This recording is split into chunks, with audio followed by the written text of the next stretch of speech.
Welcome back to the show, Chef. A couple months ago, I had the opportunity to interview Chef Simon Zatyrka, good friend of mine, who also hosts his own podcast called the Culinary Mechanic Podcast. And about a week later, I was on his show recording an episode. And we thought the conversation was so juicy that we decided we were going to drop both of our episodes in each other's feeds. So you get the Mac Daddy bonus. You're going to be able to hear not only Chef Life Radio, but you're also going to listen to the Culinary Mechanic Podcast. If you like what you hear, then by all means, subscribe, like, review the Culinary Mechanic Podcast on Apple, Spotify, or your favorite podcast player. You're listening to Heritage Radio Network.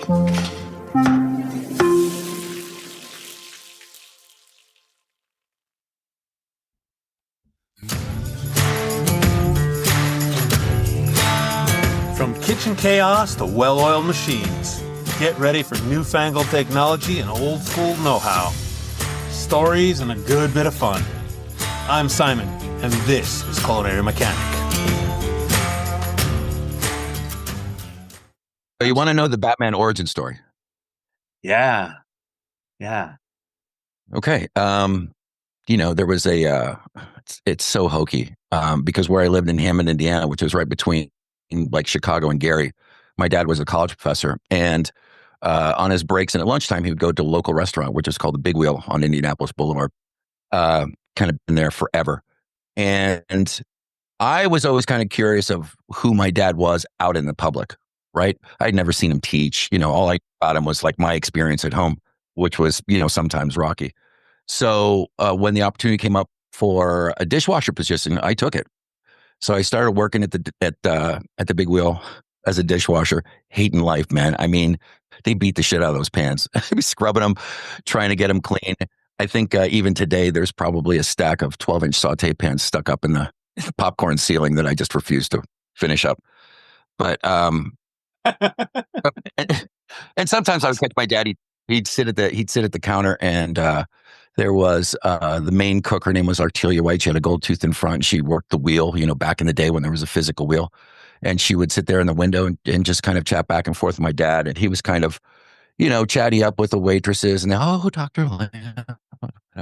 And so I'm kind of just trucking through there. And one Friday night, I'm walking past the kitchen door, and it was right in the middle of service. And the two women, Artelia White and this really, really thin, severe woman who I'd never heard her speak out loud. Artelia was the one that was always barking orders and stuff.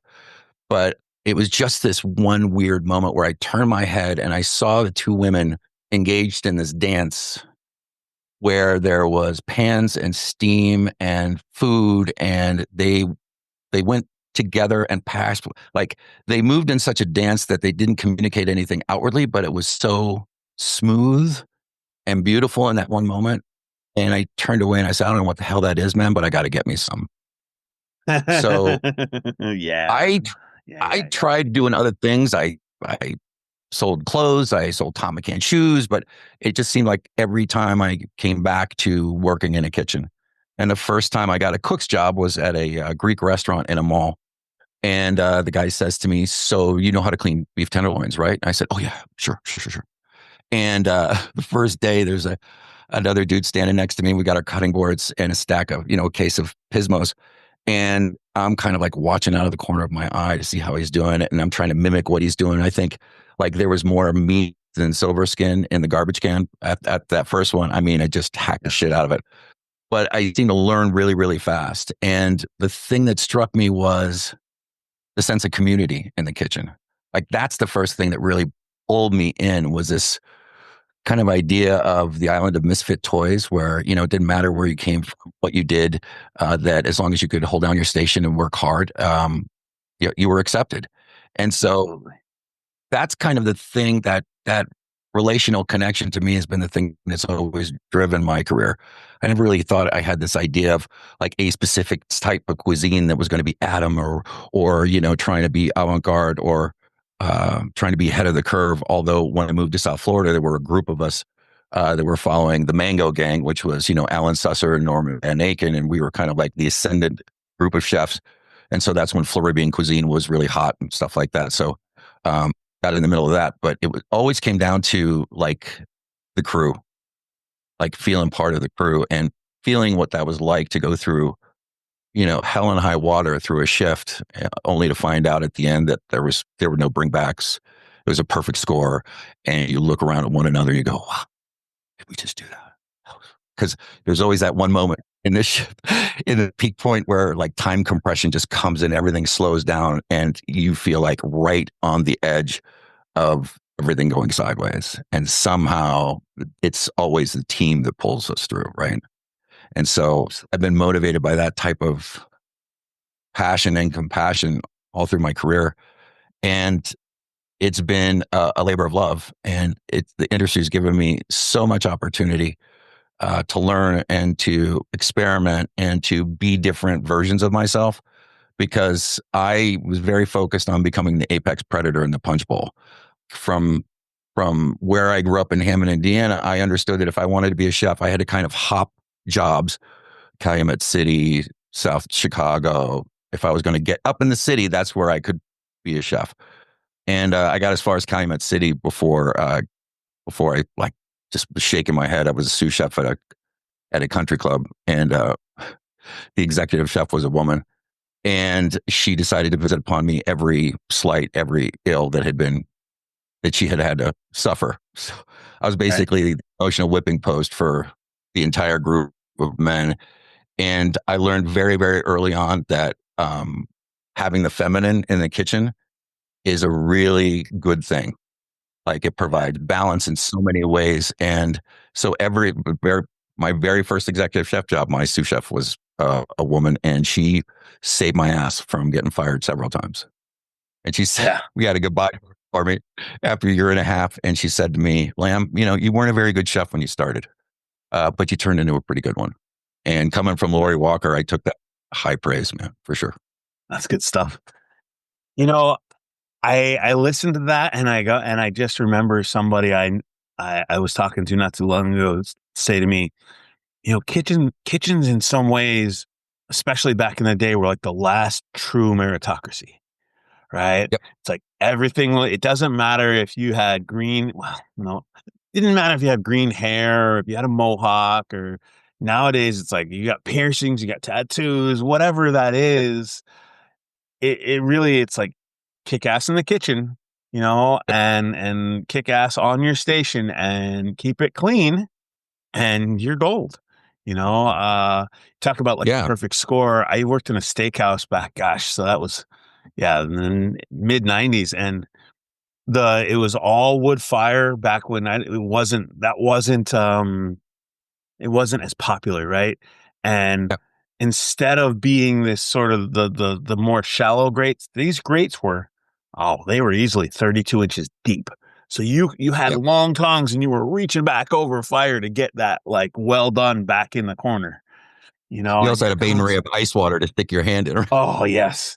Oh yes. And you had the big ingredient bins at your feet with soaked wood. So it was smoky and you couldn't see because you were constantly creating that, like, you're trying to temper that fire with a piece of wood so that you get some smoke and really get everything going. And at the end of the night, you'd be if you were on the grill, you'd be clamoring to the chef or to the sous chef to say, what, like, how'd I do? Oh, well, you had, because they wouldn't, in the middle of service, you'd never know, because we were just moving too fast, and I'll never forget, I was one day, the grill cook, he had a rough one. And I just looked at the guy standing next to me, and I was the guy who was saucing plates. And remember timbales of rice, right? Packing the rice, a little butter inside that bouillon cup. and I was the guy back who was in the day plating. Right, the confetti on the rim. That was back in the day with the timbales. Oh man, this was one step removed from that, because we had nothing on the plate. There was no garnish. It was a steakhouse. We plated everything in the window, so the plates were lightning hot, and the inside of your forearms were just scars constantly. Yeah. It was years before I got rid of those things. And so I thought I had the easy job, right? I'm the sauce guy. I make sauces. I learned how to do that. It's cool. And I said to the guy sort of in the middle, he helped plate and everything. I was like, man, I don't know if I could do that. And this son of a bitch turns to the chef at after service and he goes, Simon doesn't think he can grill. So I walk in the next day. It's a Wednesday night, and There you go, man. I shook hands with the chef. Said, "Good afternoon, sir." He said, "Good afternoon. You're on the grill today." I was like, "What?" I turn and I look at Tony. I was like, "What did you do?" Like, you're the only person I said that. He's like, "Well, I just told him that you didn't think you had it." And so I'd never worked that grill. I'd worked multiple grills throughout the previous 4 or 5, 6 years. And at the end of the night, I turned and I looked and he goes, if it wasn't for the fact that the other guy would cry every day if he didn't get to be on the grill, I'd put you on the grill because there was less drama and like Right. you just did it. And you were so scared to screw up that you were like a machine. And I was like, thank you. He goes, now get back to your station. I don't know about you, but I did not get into the restaurant business to spend all my time in a cramped little office. I love being in the kitchen, out on the floor. And if you're nodding your head right now, I want to introduce you to an amazing company called Starfish. Look, I've gotten to know their CEO, Jordan, recently, and what they're building really impresses me. They're using AI to read your P&L, and they're going to email you actionable insights every week so you can lower your costs and increase revenue. Best part is you don't have to spend time digging through your P&Ls, poring over reports in that cramped little office. Starfish is going to do that for you so you can get back to the part of the business that you love. If you're interested, go to their website, use starfish.com. That's USE starfish.com. And tell them Simon sent you. You bring up a great point, man, that, that fear of fucking up, can serve you really, really well, man. Because now, all of a sudden, like, I think just like anything else, man, once we start getting complacent and comfortable, that's when the trouble starts. But as long as we're like approaching things with a certain amount of, I would replace probably fear with reverence. I was thinking about our conversation today, and one of the things that kept popping up in my head was this idea of presence, right? Like what makes a great chef? And we can talk about, leadership and all this other stuff. But I think really what separates the good from the great is this idea of being completely present in the moment, whether they're within or whether with, building a dish or whether they're out with the guests, they're like nothing else exists except for that moment, right? Everything's chaos is going all around them, but if they can just be present in that one moment, I had an opportunity to do that during COVID. There was a server who was like on the verge of breakdown, and we were walking back and forth in this hallway, and I just stopped her and I said, listen, I just need you to just let it all out. I got you. And people were walking past and I'm like, I don't care about them. Like, I didn't care about whether service was starting or anything. Like, for me, the most important thing in that moment was being there for her. Like, it didn't end up that we solved anything or that that it made her feel any better. But I think in that one moment, she got that I was willing to listen to her, regardless of whether I had like, um, a solution for her or not. It was kind of like bringing me back to this idea of like, when we can have that presence in every moment of our day, man, the great day. Yeah.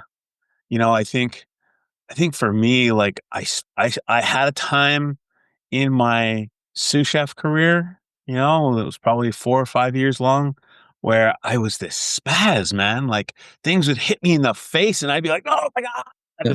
God, like the sky is falling. And I had a chef who he had moments of Zen-like clarity. He didn't have a lot of them because he was pretty high. He come from one of those cultures, Sure. right? And I had spent time in the same company, but one of those cultures where um, it was openly said that, like, if you're brilliant, asshole is tolerated. Right? And Yeah. so the nuclear would come to him pretty fast. Like he'd be calm, he'd be like and he was a tall dude. He's probably 6'3", right? Bald head. He was a swimmer, so he had shoulders wide as Kansas. And he had a presence. And there was moments where I would just be like, how are you so calm right now? Like, how do you do that? And but then he would just rock past that and just go into like the screaming, yelling, like pulling out Sure. hair he didn't have. Yeah. And I asked him one day, and he said, Simon, if you are committed to success, you will quickly see that the attitude, the demeanor, the fear, all those things that are on the face of your team is a direct mirror of you. So if you can stay calm, they can stay calm. And I said, how come you can't stay calm? He said, I try. He goes, I really try. He goes, and I know I have some good moments, but it just shit. And I was like, okay, I got it. And it took me a few years to get past that experience, right? Like just a couple more kitchens. And all of a sudden I had someone say, tonight was kind of crazy. How are you so calm? And I thought, oh, I did it. And I really think you're right. It's being clear about exactly where you are in that moment and what is best for I stopped thinking about myself and I started thinking Yep. about my team more and how they were reacting to my spaz or my lack of spaz, Yep. and now I tell people, hey man, I want you to be the eye of the hurricane. I want you to be that calm center where everything around you is just flying out of control, but you're calm and thinking what next steps are so that you can direct that craziness, you know? Sure. Yeah, because there's a way to harness that energy that's happening all around you and direct it, but never going to be from a point of you being that excited and energetic, right? To drop your knowing and go, okay, so this is where it's going to go, and how do I get there? I'll bet any amount of money that night when you were on on that grill that first time, you were absolutely present to everything that was going on. Like Oh you knew yeah. everything was on. Like there was nothing that was going to carry your attention away from that. Well, and the other part was the guy who was normally on the grill was on my station and he was half coaching, half heckling me. He's like, "Come on, little boy. Come on, little boy, you can do it." But he was also digging me a little bit here and there. Sure. And so I was determined. I was like, well, I know how to cook steaks. I'm just afraid right now because this is a bigger pond. I mean, and this was a place that was doing in the 90s was doing 64-ounce double bone-in rib chops. Those are massive, dude. That's something you make for Sunday dinner. you Yeah, know? and the thing about solid wood fuel, man, is that grill's got a life of its own, man. There's the hot spots and the cool spots, and it changes with like every log you throw in there. So if you're not like watching everything and like figuring it out constantly, it's a constant evolution of like, where am I going now? What's happening over here? Like, where am I going to move? And so, completely different from any other type of fuel. And there is certainly an art. There are a couple restaurants out in California. Like I was out where they filmed the movie Sideways, the wine movie. Yep. Yep. Yep. Remember? So That's Ojai. No. I'm sorry, no, Paso that's Robles. Paso Robles. uh, no, Nah. it's yeah, Lompoc, Yep. Buellton, right? There you So go. there's a couple restaurants right outside of Buellton that are these huge warehouses that use those huge. I mean, the grate itself is hanging from the ceiling. You can lift it up and lift it down over the Oh grill. wow. And these three guys, just because there's a glass window there and you can sit and watch these guys work, it's mesmerizing, dude. I mean, it's just like those guys are worth every penny that they get paid because it comes out the product. And to your point, plates are clean. There's nothing on it. It's just like, here's your beauty right there, man. Fantastic stuff. Man, that was the space where the fillet would sit on the toast round, and if it bled through the toast, if there was blood on the plate, you were Right. replating. Yeah. Oh, I mean, and today, and how many again, folks actually know that they got to let that stuff rest, right? Let it rest before you plate it, please. oh, I learned those lessons, boy. I learned those lessons, and I as at the end of my tenure there, I was confident enough in plating that I would look at the chef and go, "Hey, like for some reason he didn't get those two ribeyes on, and now they need to rest. So we're gonna do that next ticket." He's like, "No, I want that." I'm like, "No, chef, because if I do it, I'm You don't gonna do want it it. 3 times. I'm gonna plate it 3 times instead of just giving you what you want the first time and out." And thankfully the chef and we were pretty good friends, right? And so he learned that I was growing really quickly, and but after like 2 years of that, I was like, okay, I gotta go. I That learned it. was Got it. such an intense environment. I wanted to learn more about food. Um, I think for me, like those were days when I couldn't get a pan in my hand.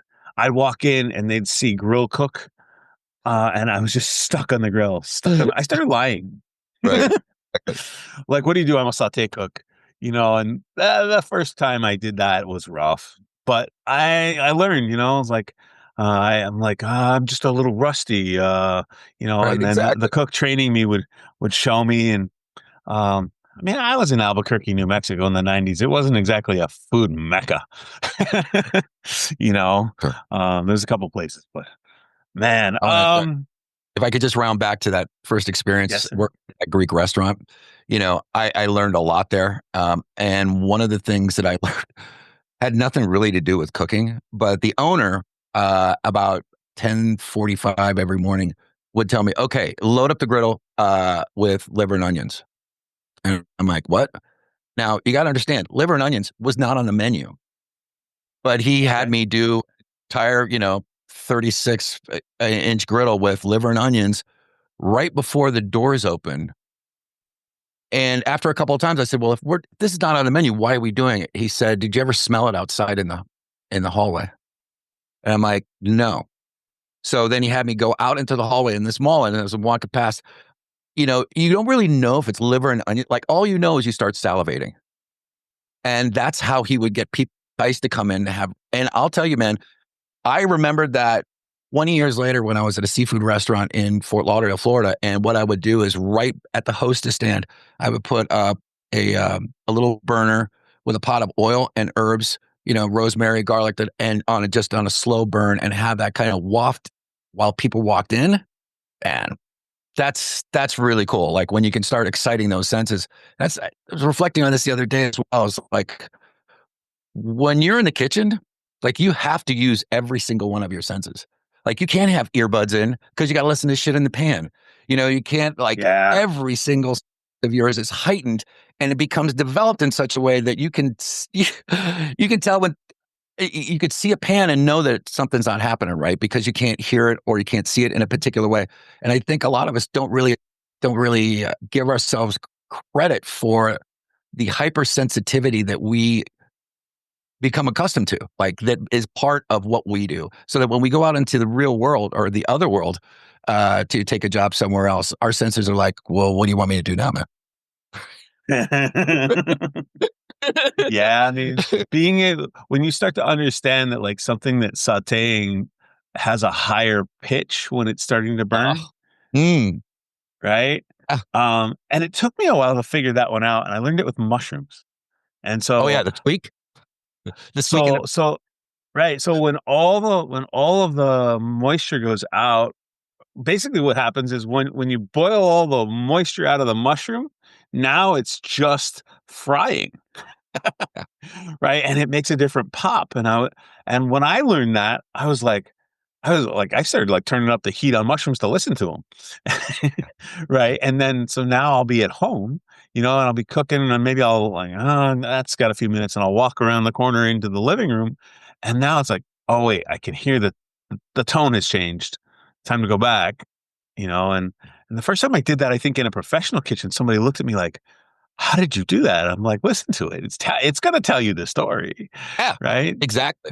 Yeah, No, been product of the so grill. like I learned it on the flat top too because like this one cook liked to cook at like he was scared of making mistakes, so he would turn the flat top down to like 340, 350, and I'm like, that thing needs to be ripping at like 450. Yep. Like otherwise you don't get the series. Like, no, I overcooked things then. There's no caramelization. There's I'm no like, Maillard. no, you have to be a better timer then. I said, "Wait longer to fire things." He's like, What?" I'm like, "Hey, man, like slow is smooth, smooth is fast. Don't equate fast with good." Right? Right. It'll Yes. come, Yeah, but to your but point, stage it all. Like Now you've got your protein sitting in front of you, and now you're just waiting for pickup, and then it's bang, go. Instead of like I see kitchens that employ KDS systems, and they don't split their tickets up by station, so every ticket goes to every station. And what I see happen is the cooks will get ahead of themselves and start firing stuff without really firing it in order to make it come up. And you see some really crazy stuff on the grill where these guys are just hammering this meat just to get it out in under 15 minutes, when in fact that's probably an unrealistic expectation for a 16-ounce prime ribeye.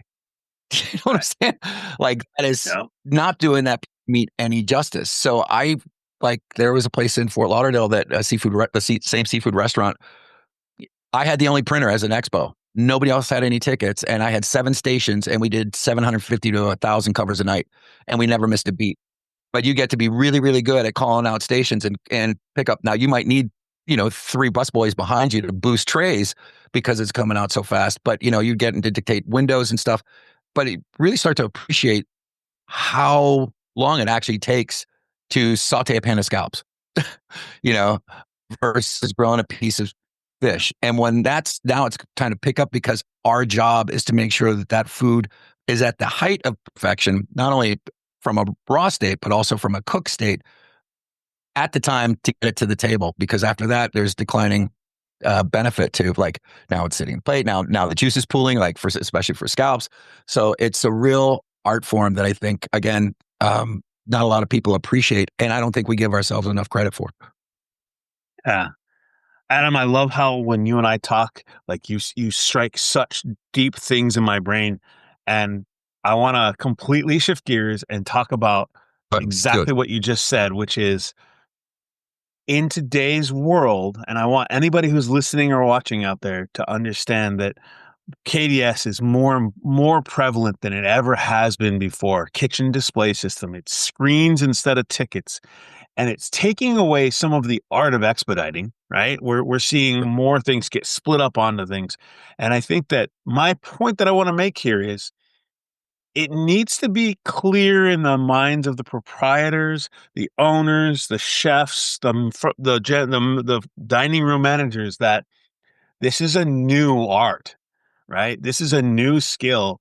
Designing a menu that comes through a KDS system and that is coordinated and comes together is a completely different thing. And Yeah. I don't think that everybody realizes that when they get their fancy new technology, because everybody's excited about this shit, and I love it. Hey, look. Like I was a part of a team that converted 7 restaurants in 3 months to KDS. Mm, But the first ones were tough, man. The first one, it was like, oh, okay. And you had to find new ways of doing things, because all of a sudden, each cook, like in this place, each cook had only their stuff, yeah, which is right? the way And it so should be. we did some things. Yes, we did some things where we audited the menu a little bit, edited the menu a little bit, so that if there was anything that was really long, we were looking for ways that we could, without sacrificing quality, speed up Identify it, right? production. Yep. You know, and we still had them. We still had, like, if beef fajitas and they want them well done. Well, then, that it was the responsibility of that cook to scream down to the other side and go, "Hey, just wait on table 61. I don't know what you're doing, but I'm Yep. not there yet. I'll Yep. give you 5, and at 5, everything could go flying forward." But Yes.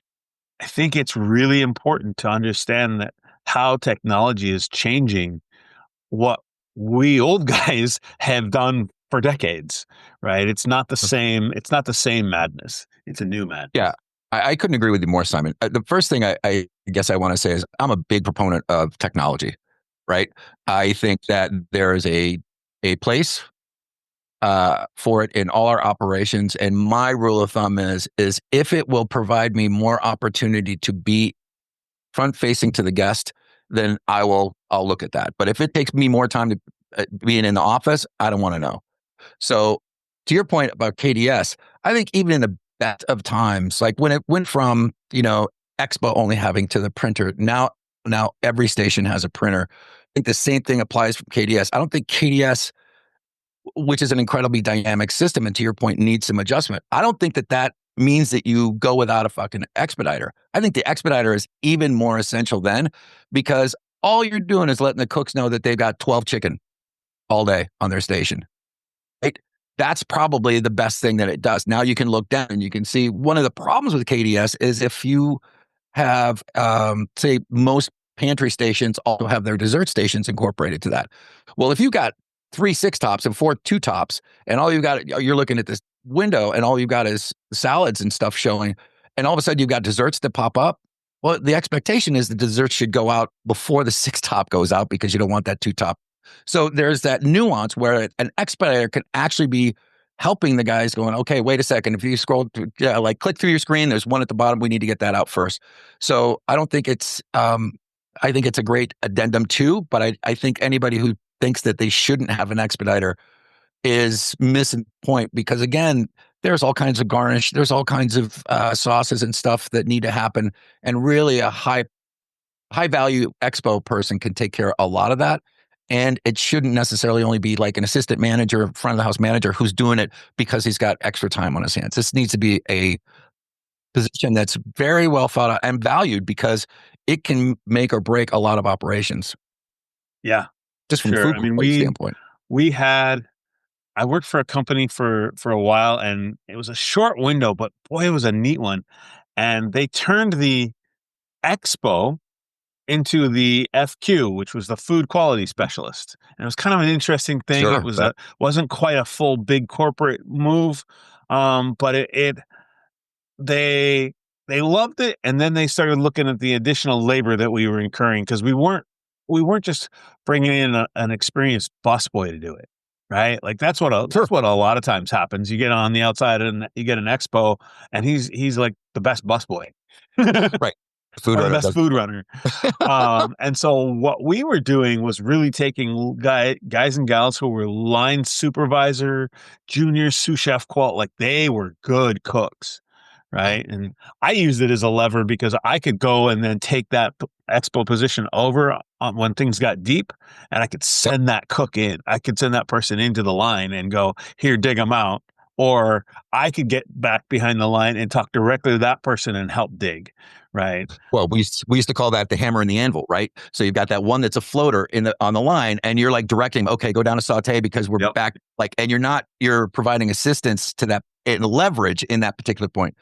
And I think that food quality thing, like, what a great benefit. Like, I'm saute cook. I've been getting them shit kicked out of me for 3 weeks straight, and I get to go do expo.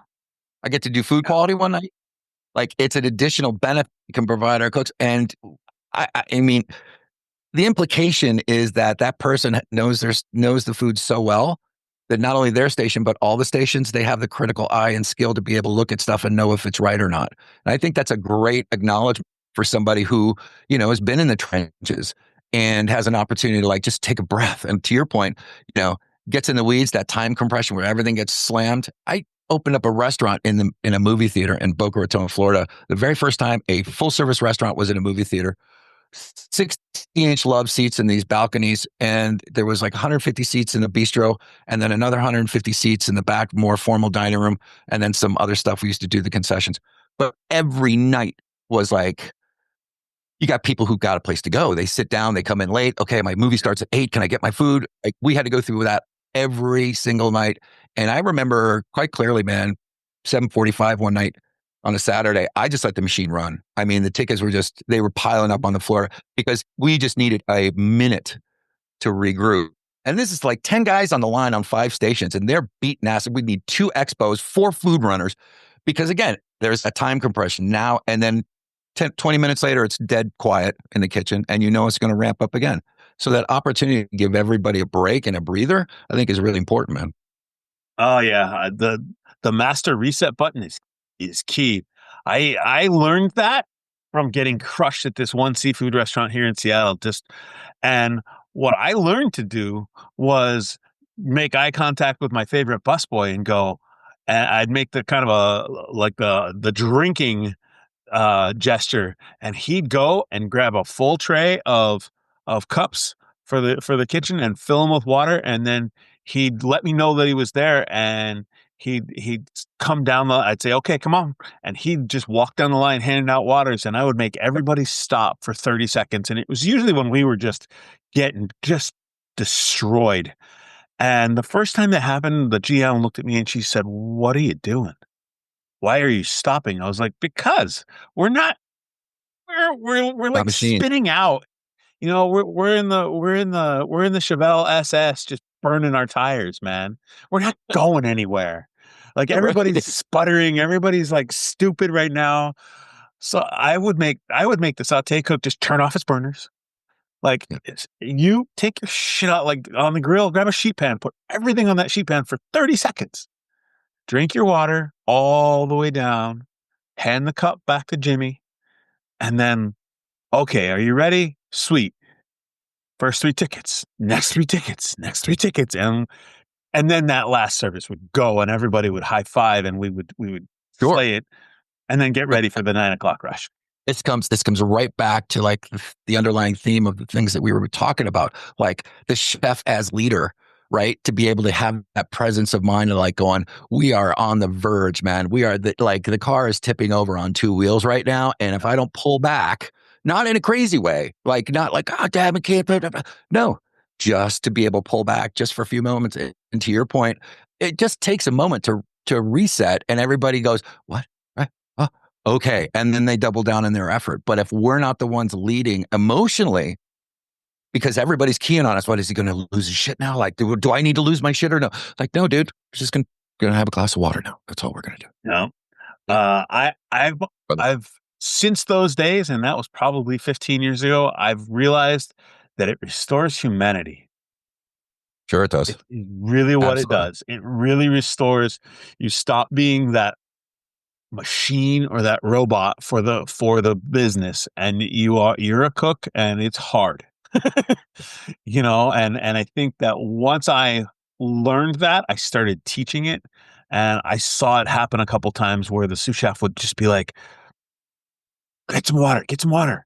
You know, get cups of water. Like he was scared to do it, and I Right. saw him do it, and he's like, "Everybody drink." We're like it was the end of a stupid lunch rush in a Right. really busy downtown. Like the Amazon, you know, Amazon is right above us, and like, oh, they were tough, boy. They were demanding folks, but he was like, you know, I remember I showed up, and I was a multi-unit at the time, so I showed up at the end of lunch. He's like, I did the reset thing, like whispered to me. He's like, I did it. I'm like, how'd it go? He's like, so good. Everybody thanked me, including the expo and the food runners who were confused. They had an opportunity to like clear the window of things that were there and they weren't being pushed and overrun. You know, You know, it's such a weird thing that to think that 45 seconds to a minute can do that, but it really, I think it's, I think it's, I think it's listen, crucial. when you said it restores humanity, that hit something in my heart because I've been that person on the line, and when you start to feel like a machine, like you start off like yeah I'm a machine, yeah man, but then after a while, man, you're like the fuck, man, I'm not a machine, I'm a goddamn like da da da da, and you start to really do that dance of like losing your shit, walking off the line, just like whatever it is. And in those moments, they don't come very often. But when those moments come to have someone who's going to restore the humanity with a glass of water or a reset or just wait to call tickets for a minute or whatever that is, brings me back to like, no, this is something I do because I love and restoring my humanity reconnects me to the reason why I love it, right? Because like I said, I got into it for the humanity. I got in it for the connection. I got into it for like the bonds that happen under intense pressure. That idea of perturbation where pressure. That's how a piece of coal becomes a piece of a diamond. But that perturbation can only last so long before there's a release or becomes an explosion.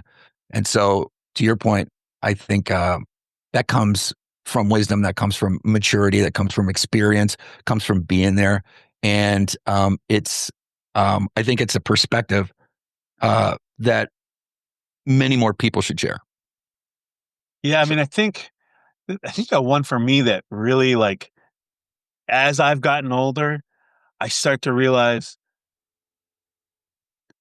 inciting a little bit of fear and creating a pressure cooker environment only works to a certain point. And I've Sure. now started to think about it like the tachometer in my car. There's a red line there.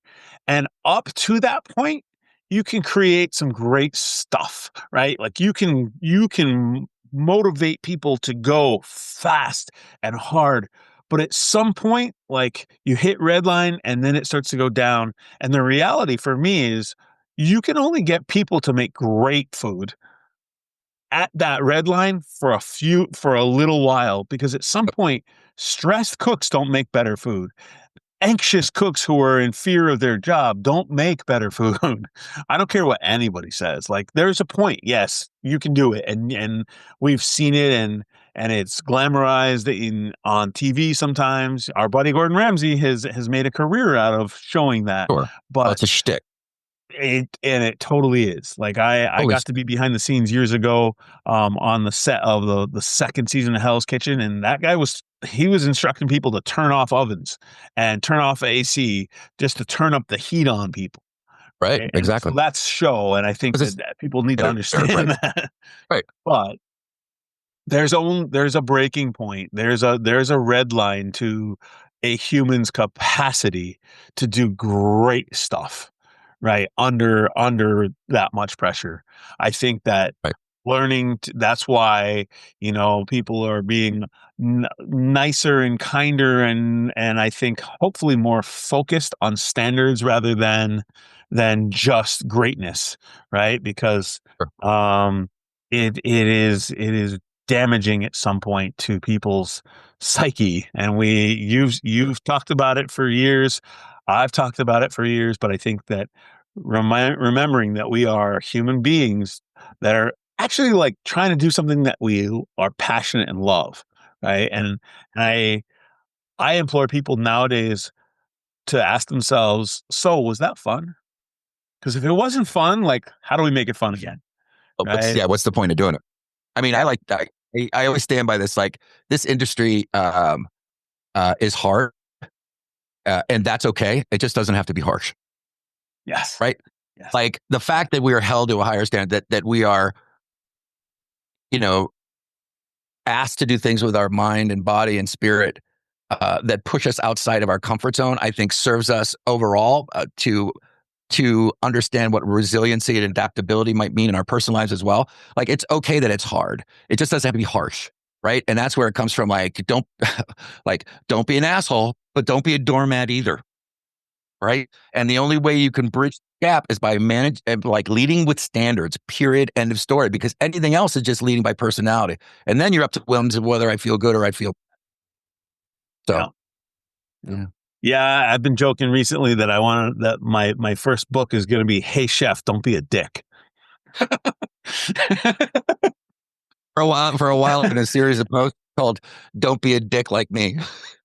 All right, Chef Adam Lamb. Thanks, brother. As usual, the conversation with you and I just goes in wonderful directions. I cannot tell you how much I appreciate you coming to play in my little sandbox of the world. Tell us how we find you out there in the Sure. ether. Sure. Well, the podcast is called Chef Life Radio. The website is cheflifecoaching.com, or you can hit me up on LinkedIn, where I have a presence, and of course on the other sites, but primarily at LinkedIn for sure. DM me if you listen to the show and you got a kick out of it. Please let us know. We're always happy for that. And if you have any questions, you can call me at 828-407-3359. Thank you, So the brother. rest of you out there, please go leave us a review. 5 stars is amazing. Heard somebody say recently, it's either 5 stars or nothing. Well, I'll take what you give me, but I'd love 5 stars. You can find us on YouTube. You can find us on Apple and Spotify and wherever you get your podcasts. Thanks for playing. Thanks for coming to see us, and catch you on the flip side.